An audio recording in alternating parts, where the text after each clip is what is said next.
He read the paragraph 3 times. It wasn't a typo. He knew the difference. 22 years of reading academic papers teaches you things. Typos have a texture. They're accidental, ugly, inconsistent. They appear where the writer was tired, rushing, distracted. This was none of those things. The sentence read, "Systemic oscillation beneath normative parameters yields consistent lateral deviation. See Appendix C, Variable 7. There was no Appendix C. There was no Variable 7. The paper contained 2 appendices, both present, both clearly labeled, neither named C. And the variables in the methodology section stopped at 4. Clean. Sequential. As they should be. Someone had placed a reference inside a published academic journal pointing to something that didn't officially exist. Professor Martin Elliott set the paper down, removed his glasses, pressed 2 fingers against the bridge of his nose. It was 11:23 p.m., February 1986. His office on the 3rd floor of Carmichael Hall was cold. The building's heating had cut off at 9, as it always did. The radiator sat silent in the corner. Snow pressed against the window without sound, steady and patient, the way snow does in the Midwest when it intends to stay. Martin sat with the silence for a moment. He picked up the paper again. Read the sentence a 4th time. It was still there. It shouldn't have been. He didn't know it yet. Couldn't have known, but that sentence, on page 11 of a quarterly journal with fewer than 3,000 subscribers, would eventually bring 2 federal agents to his office. It would put his name in a file he would never be permitted to read in full, and it would change, in ways both small and permanent, how he understood the world he had spent his career inside. He set the paper on the desk, reached for his pencil, and started from the beginning. Before we dive deep into this incredible story, subscribe to the channel. Tell me what city you're watching from. This is a fictional narrative inspired by historical Cold War espionage patterns. Characters and events are dramatized for educational purposes. Now grab your coffee or your favorite beverage, settle into a comfortable spot, and pay attention. Another story of the invisible war begins now. Let's go. I am Viktor Hale. Come to my world. The journal was called Theoretical Systems Review. Quarterly, peer-reviewed, published out of Zurich, modest circulation. The kind of publication that existed not to reach a wide audience, but to reach the right one. Specialists, researchers, people who read slowly and thought carefully. Martin subscribed because it aligned with his work. Applied mathematics, systems modeling, the relationship between mathematical theory and the structures of real-world complexity. He taught at Garfield University, a mid-sized research institution in the industrial Midwest. Not famous, not elite, respected by people in the field, which was the only kind of reputation Martin had ever cared about. He was 47 years old, divorced 4 years prior, amicably, as these things go. 2 daughters, both in college now, both doing well. He lived 2 blocks from campus in a faculty house with more bookshelves than furniture. His life had settled into something monastic, not unhappily so. He was a man who found comfort in routine, in rigor, in the particular satisfaction of a problem approached with patience and followed to its end. His colleagues described him as exacting. His students described him as demanding. Both meant the same thing. He noticed things, details others dismissed, inconsistencies that most people absorbed as background noise. It wasn't a talent he'd cultivated deliberately.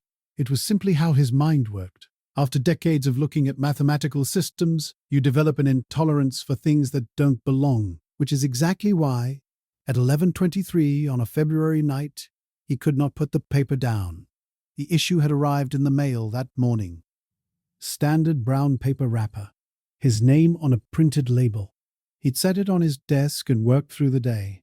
Office hours, a department meeting that ran long, dinner alone at the faculty club, then back to his office, which was where he preferred to spend his evenings. He'd made tea, sat down, opened the journal. The first 2 articles he read without incident. The third stopped him. The title was dry even by the journal standards. Structural Variance in Nonlinear Dynamic Systems. A Comparative Framework. The listed author was Dr. A. Centro Voronov. Affiliation, Institute for Applied Sciences, Vienna. The paper was dense and technical. Exactly the kind of reading Martin found satisfying. He worked through it methodically, pencil in hand, small notes in the margins, points of agreement, questions about methodology, the particular private language of a reader fully engaged. And then, on page 11, paragraph 4, the sentence appeared. The one that pointed to an appendix that didn't exist. Martin flipped to the back of the paper immediately. 2 appendices, A and B, both present, both clearly tied to the work that preceded them. He checked the variable index. 1 through 4, no 7th variable. He read the sentence again. Its syntax bothered him too. Not grammatically wrong, but the phrase systemic oscillation beneath normative parameters didn't connect cleanly to the paragraph surrounding it. It felt placed, inserted, like a sentence that belonged to a different document and had been set here deliberately, in the confidence that no one would look closely enough to notice. Martin stared at it. Then he did what he always did when something didn't fit. He went back to the beginning. He read every footnote in the paper, every citation, every reference, pencil moving slowly, legal pad beside him. 40 minutes. He found 3 more anomalies, a citation number that didn't correspond to any entry in the bibliography, a reference to a published volume whose date of publication came after the paper's own submission date, a logical impossibility in standard academic practice, and a formula in the methodology section that contained an extraneous variable, one that served no mathematical function in any of the surrounding work. It was just there, present, unexplained. Martin wrote them all down on the legal pad, 4 anomalies in total, pages 3, 7, 11, and 15. He looked at the spacing for a long time. Every 4 pages, he sat back in his chair. The chair creaked. The snow outside was still falling. He'd noticed patterns before. That was his work. Finding structure in complex systems, distinguishing signal from noise. He knew how easy it was to see patterns that weren't there, how the human mind reaches for coherence even in randomness. He'd written about it, warned students against it, so he sat with the discomfort of uncertainty for a while. He didn't move toward a conclusion. He held the evidence, let it settle. Then he locked his office, walked home through the snow, ate nothing, went to bed.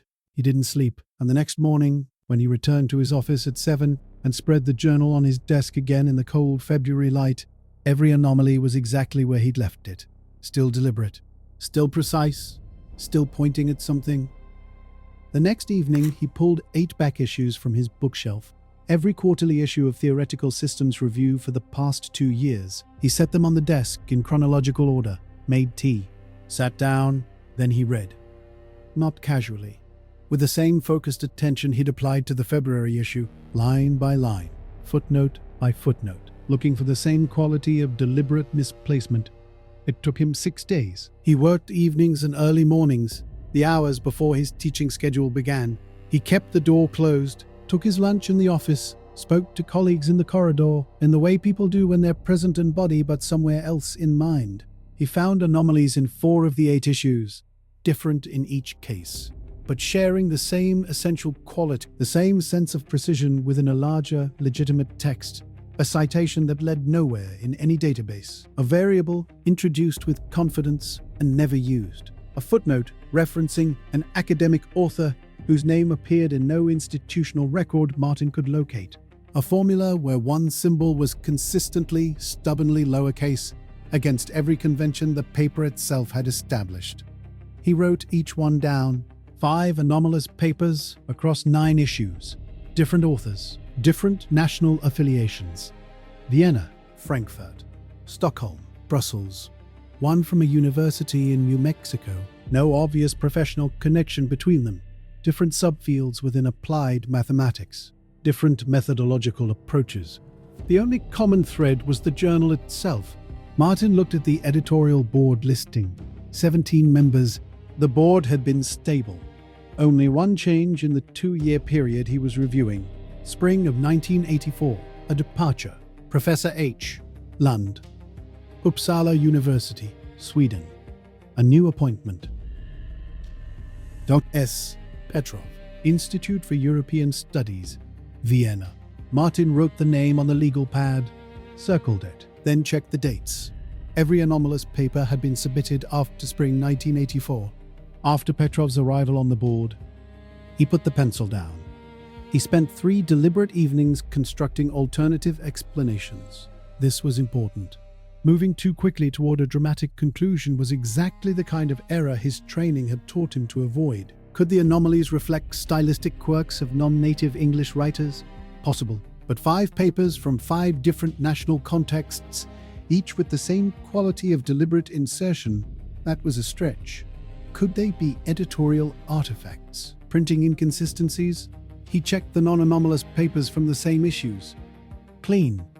No comparable errors. Could he simply be pattern matching against randomness? He applied a probability calculation, conservative. Accounting carefully for his own known tendency to find structure where none existed, he was rigorous about this, deliberate, unsparing. The probability that what he'd found was random was not 0, but it was low enough that calling it coincidence felt intellectually dishonest. Something was there. And you? Would you have stopped at that point? Closed the journals? Put the legal pad in a drawer? Gone back to your seminar schedule and your grant applications and your quiet evenings? Most people would have. Martin couldn't. His mind didn't leave things unresolved. It was a quality his ex-wife had called relentlessness. His more charitable colleagues called it rigor. Both descriptions were accurate. He was going to follow this, carefully, without rushing, without assumption, but he was going to follow it. The most direct, verifiable fact was the simplest one. Dr. S. Petrov, Institute for European Studies, Vienna. Martin wrote a letter on university letterhead, professional in tone. He cited a paper Petrov had co-authored for the journal in 1985, said he was preparing a follow-up study, asked a specific technical question about the paper's methodology, standard academic correspondence. The kind of letter he wrote several times a year. He mailed it on a Thursday morning. 3 weeks later, it came back, returned to sender. The address was correct. He'd verified it against the journal's own masthead, but the postal marking was clear. Recipient unknown at this address. Martin looked at that envelope for a long time. He found the Institute for European Studies in several European research directories. It was listed with confidence. An address, an affiliation. It appeared in 2 different academic catalogues as a legitimate research body. He located a phone number through an international directory service. He called 3 times. Different days, different hours. Each time the line rang without answer. Not an automated service, not a recorded message, just a phone ringing in whatever room it was in. Nobody picked up. He wrote this down, added it to the legal pad, which was now 4 full pages. He sat back. The Institute existed on paper, in directories, in journal listings, in the printed masthead of a respected academic publication that had been circulating for 15 years. But there was no one there. That detail stayed with him. He didn't know, couldn't have known at that point, that the letter he'd sent, returned and apparently undelivered, had generated a record somewhere. Not inside the university, not inside any institution Martin had access to. But somewhere in some system that monitored certain things, the act of sending that letter had registered, and someone had noticed. The graduate student appeared on a Wednesday afternoon.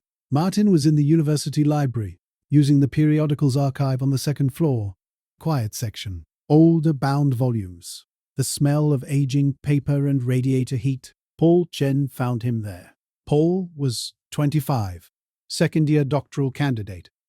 Quiet and methodical in the way that the best researchers are, not because they lack confidence, but because they understand the cost of rushing. He'd written his master's thesis on citation practices in applied mathematics journals. He'd noticed things other students hadn't bothered to look for. He appeared beside Martin's table and stood there a moment. Professor Elliott, you're reviewing TSR issues. Research, Martin said. Paul hesitated. The specific hesitation of someone deciding whether what they're about to say sounds ridiculous. I found something in TSR last year. I mentioned it to my advisor, and he said it was an editorial error, but I kept the notes. Martin set his pencil down. What kind of something? Citation chains that loop back? References to sources that don't appear in any academic database I searched. 4 cases, maybe 5. I wasn't sure if I was looking too hard. Martin looked at him carefully.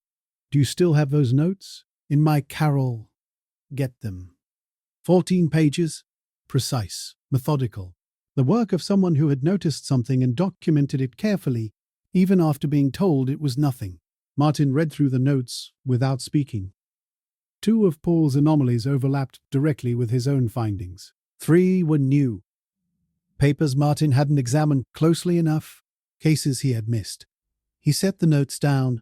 He thought about what to say, about how much to reveal and how much to withhold, about the particular responsibility of a senior faculty member speaking to a doctoral student who still had everything ahead of him. "Paul," he said finally, "I need you to do something. Don't discuss any of this with anyone else. Not your advisor, not other students, not in passing. Why? Because I may be wrong about what I'm seeing. And if I am, I don't want that confusion to have your name attached to it." He left the rest unspoken. Paul understood the part that wasn't said. He nodded. "Okay." Martin walked home that evening with the legal pad under his arm. April had started, but the evenings were still cold. Campus quiet, a few lights in the graduate offices. He thought about Paul for most of the walk.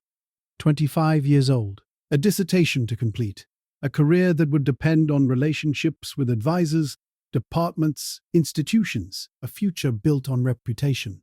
Martin had just asked him to withhold information from his own advisor, had pulled him into something by asking him to stay silent about it. That was a weight he hadn't intended to place on a young researcher who'd simply been paying attention. If Martin was wrong, if all of this was nothing, an elaborate pattern assembled from coincidence, the conversation in the library could still follow Paul, could be mentioned, could color how people saw his judgment. That possibility sat with Martin through the evening, through dinner, through the papers he graded afterward, through the hours he lay awake after midnight, looking at the ceiling. He was not wrong. He was increasingly certain of that.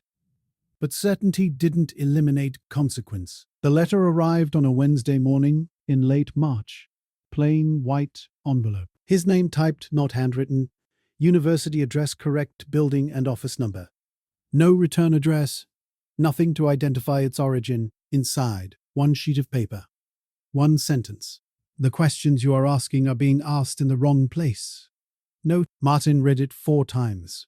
Then he placed it carefully back in the envelope, locked it in his desk drawer, sat very still. The building was quiet around him. The radiator ticked. Footsteps moved down the corridor outside. Somewhere across campus, a bell marked the hour. He thought about what the letter meant, not in emotional terms, in practical ones. Someone knew what he was doing, not what he'd reported to anyone. He hadn't reported anything to anyone. What he was doing privately, in his office, in the university library, in notes he'd shown to no one except a graduate student who'd come to him without being sought. For someone to know that, they would need to be watching him, or watching the journal, or watching something adjacent to both. Some system that registered certain actions and certain names and flagged them when they aligned. He had written one letter to Vienna. The letter had been returned, but the act of writing it, of sending it, had apparently created a record somewhere. That changed the scale of things. Martin sat with that for a long time. The letter was a deterrent. He understood that. It was not threatening. It was not specific. It did not reveal what they knew or how they knew it. It simply said, "We are aware of you. Stop." It had been written by someone who believed that a mathematics professor, confronted quietly, would close his notes and go back to his routine. They had miscalculated. Not because Martin was brave. He didn't think of himself in those terms. But he was, at his core, a person who could not leave a problem unresolved once he'd confirmed it was real. Walking away from something real was not in him. He didn't sleep that night. He sat at his kitchen table with the legal pad and went back through every action he'd taken since February. Every step, every person he'd spoken to, every document he'd handled. He looked for what might have made him visible, how the letter might have been possible. The returned letter to Vienna. That was the most likely point, which meant they were monitoring incoming correspondence to an address that didn't receive normal mail. An address that existed on paper, but had no actual occupant. An address used specifically to receive and register contact. If someone wrote to that address, a record was generated. Someone reviewed it, made a determination, and responded. Not to the letter, to the writer. By the time the sun came up, Martin had made a decision. He would not stop. But he would stop working alone. The payphone was in the lobby of the science building. He chose it because of the letter. Something about being told to stop made him cautious in ways he wasn't accustomed to. His office phone, his home phone, he couldn't know whether caution there was warranted. But caution costs nothing. And the letter had established that someone was paying attention. He looked up the local FBI field office number in a government directory at the library, wrote it on a piece of paper, folded the paper, and put it in his jacket pocket. The next morning, before his 9 o'clock seminar, he used the payphone in the lobby. The call was transferred twice. A third transfer, then a voice. Male, measured, unhurried. "This is Agent Dowell," Martin explained, cleanly, without interpretation or hypothesis. He described the journal, the anomalies he'd found, the pattern, the editorial board change, the returned letter from Vienna, the anonymous note. He kept his voice level, factual, the way he lectured. Dowell listened without interrupting. When Martin finished, there was a silence, brief, but present. "Can you come to our field office this afternoon, after your seminar? I have office hours at 2. After that, say 4 o'clock. Just come." Martin said he would. Hung up. Stood in the lobby for a moment. Students moved around him, backpacks. Huffy, the noise of a university morning. He walked to his seminar, taught for 90 minutes, held office hours. At 4 o'clock he drove to the FBI field office downtown. Parked. Walked in. Gave his name at the front desk. A receptionist made a call. 2 minutes later, a man came through the inner door, mid-30s. Grey suit, compact, composed. He shook Martin's hand with professional brevity. "Agent Dowell. Thank you for coming, Professor."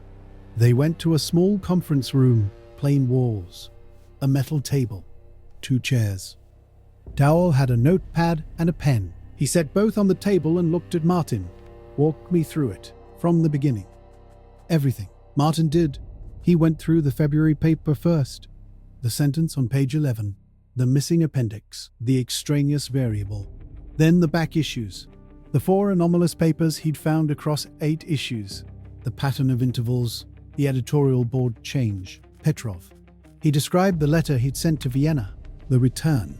The unanswered phone calls. The anonymous note, which he'd brought with him despite Dowell's instruction, because it seemed relevant and because Martin had never been comfortable leaving important evidence in a desk drawer.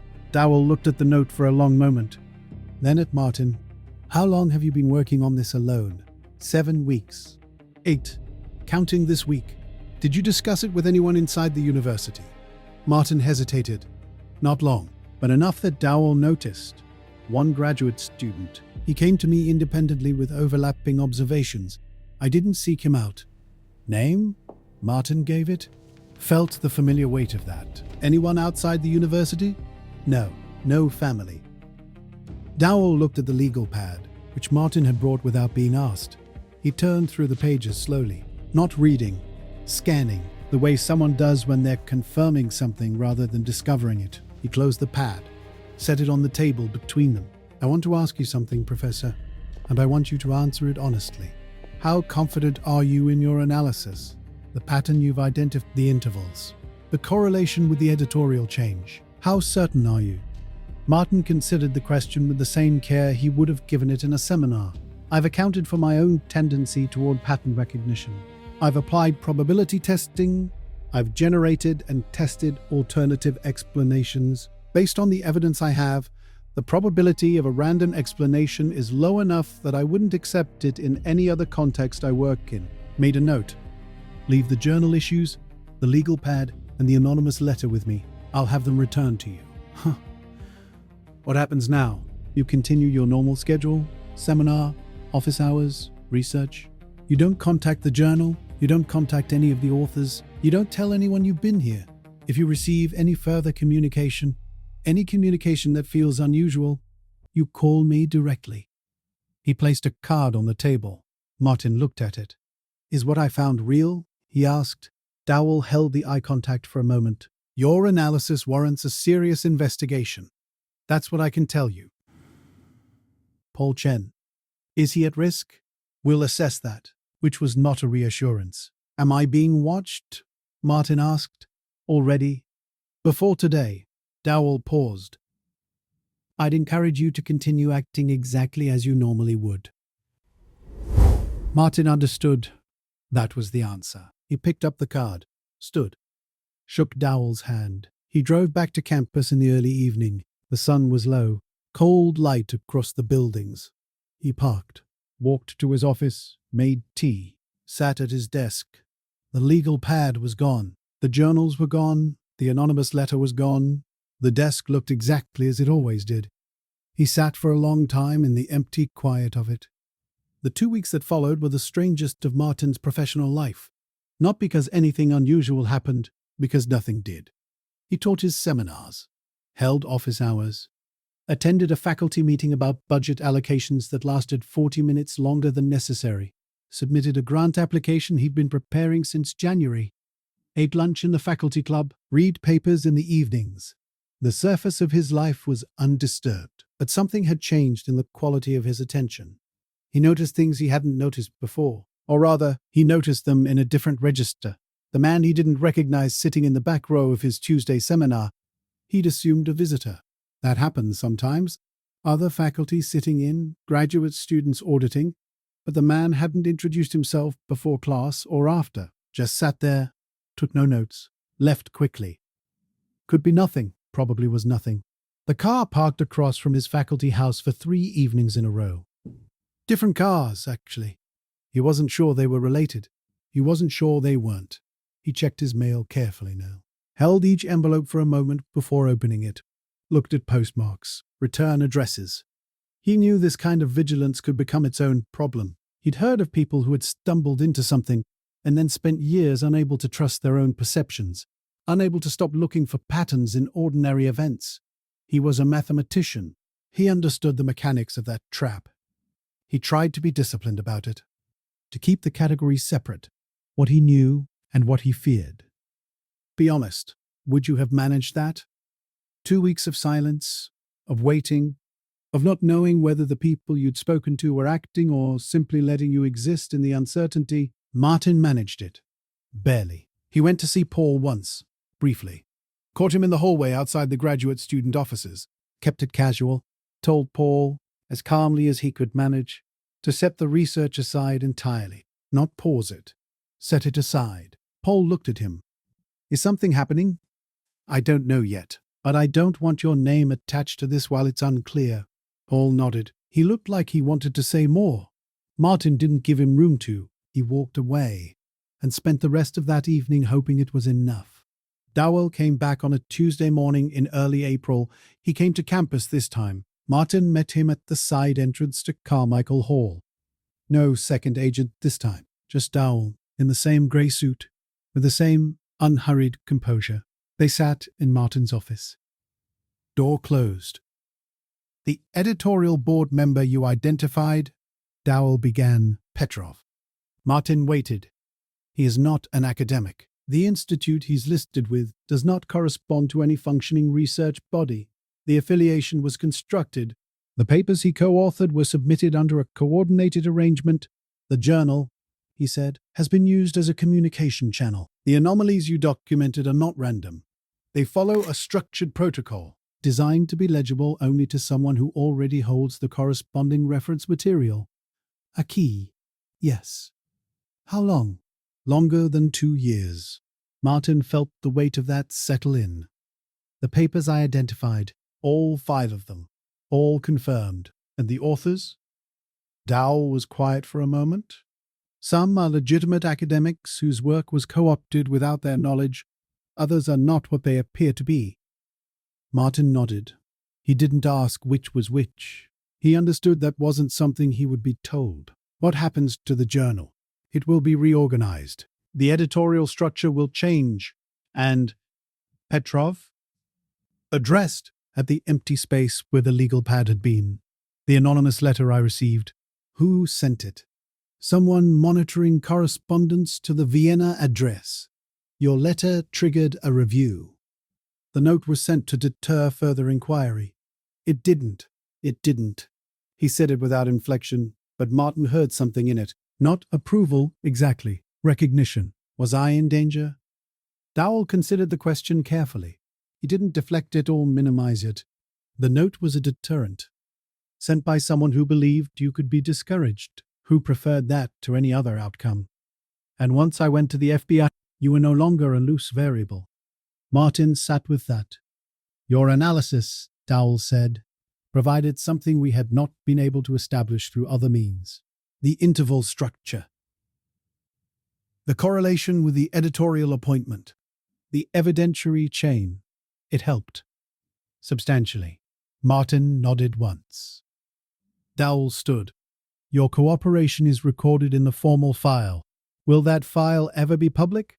Dowell picked up his jacket from the back of the chair. These things usually are. In time, Martin sat alone in the office. The building was quiet around him. Somewhere down the corridor, a door opened and closed. He thought about time. About how much had passed since February. About how different the world looked from the other side of that sentence on page 11. 6 weeks later, he found a short article on page 6 of the national newspaper. He almost missed it. It was below the fold, brief. 4 sentences. European academic network disrupted in multi-agency operation. No names, no institutions, no mention of journals or embedded references or a mathematician in the Midwest who couldn't sleep. Just a dry notation. Coordinated arrests, expulsions, a foreign intelligence operation, now disrupted. Martin read it twice, folded the paper, set it on his desk. He sat with it for a while. Then he pulled out the February issue of Theoretical Systems Review from the bottom drawer where he'd been keeping it since Dowell's team had returned his materials. Turn to page 11. Paragraph 4. Read the sentence one last time. Closed the journal. He placed it in a file box, labeled the outside with a year and nothing else. Set the box on the top shelf of his office bookcase, where it would remain without drawing attention. A few weeks after that, a reissued version of the February journal arrived in the mail. Routine delivery. Standard wrapper. He compared it to the original, side by side on his desk. The reference to Appendix C, Variable 7, gone, replaced with a different clause. Grammatically cleaner, technically accurate, unremarkable. The kind of correction that appeared in journals as errata. The kind almost no one noticed. Martin closed both versions, sat back, thought about how many people had read that sentence and moved past it, how many specialists in applied mathematics had reviewed the paper, absorbed it, cited it perhaps, and never slowed down at the one thing in it that didn't belong. It was designed for that, designed to exist inside a sea of ordinary text, designed to be invisible to everyone except the person who already knew what they were looking for. Everyone except someone who read with the particular kind of attention that refused to accept imprecision. That semester, Martin taught a graduate seminar on pattern recognition in complex systems. 20 students. Twice a week, he taught it every year. He developed the material over a long time. Near the end of the semester, on a Thursday evening as the other students filed out, one stayed. Second year. Quiet. The kind of student who sat near the back and asked precise questions that cut to the core of a problem. She had the quality Martin most valued in a researcher, patience with uncertainty. She stood at the end of the row.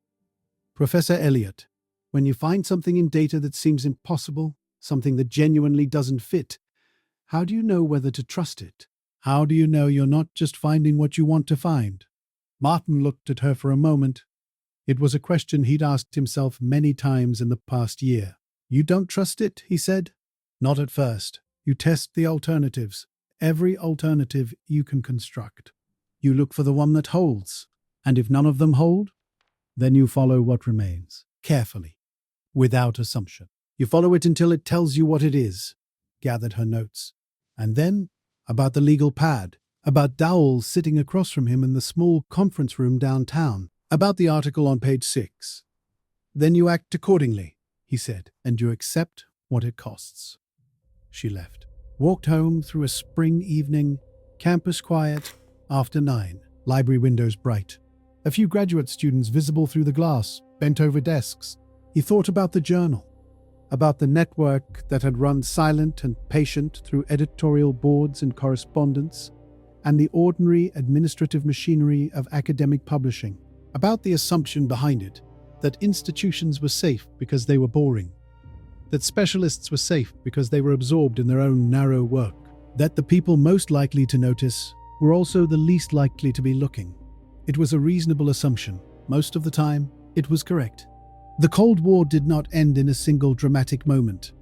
It eroded over time, in small rooms, in university libraries, in faculty offices on cold February nights, with the heating off and snow pressing against the window. Eroded by people who were simply paying attention, who felt the particular discomfort of a thing that didn't fit, who followed that discomfort to wherever it led, even when they didn't know what they'd find there. Martin Elliott was one of those people. Not by design, not through training or ambition or ideological conviction, by habit. A habit of precision that had served him for 22 years in a field where precision was everything. A refusal to look away from a sentence that pointed to something that wasn't there. His name did not appear in any newspaper. The file with his name on it is still classified, as far as he knows. The journal was quietly reorganized. The anomalous papers were removed from scholarly circulation without public explanation. And somewhere on a shelf, in a box labeled with a year and nothing else, a copy of the February 1986 issue of Theoretical Systems Review sits in the dark. Inside it, on page 11, a sentence points to an appendix that doesn't exist. An error that was never an error, found by a man who read things carefully and couldn't leave it alone. And here we come to the end of another story. If this story touched you, if you found yourself in the silence between the details, leave a like and in the comments, tell me where you're from. History isn't always written in headlines. Sometimes it's written in moments that no one notices. Sometimes I read these stories to my granddaughter before bed. She always asks me if they're real. I answer that they're possible if you want to have these stories in your hands. I've gathered some of them in a book. It's there in the link pinned in the comments if you wish. My nephew, Daniel, has been helping me with the recordings. He insists that I share these stories with the world. He says they can't just stay in my memories. I wrote this book in the year I lost Margaret, my beloved wife who passed away in June 2024. She always believed I should write. Perhaps this is just a small step to honor that. If you want to walk with me through these stories, subscribe to the channel. Part of what it earns helps fund the studies of one of my grandchildren in economics college. My name is Viktor Hale, and this is my contribution.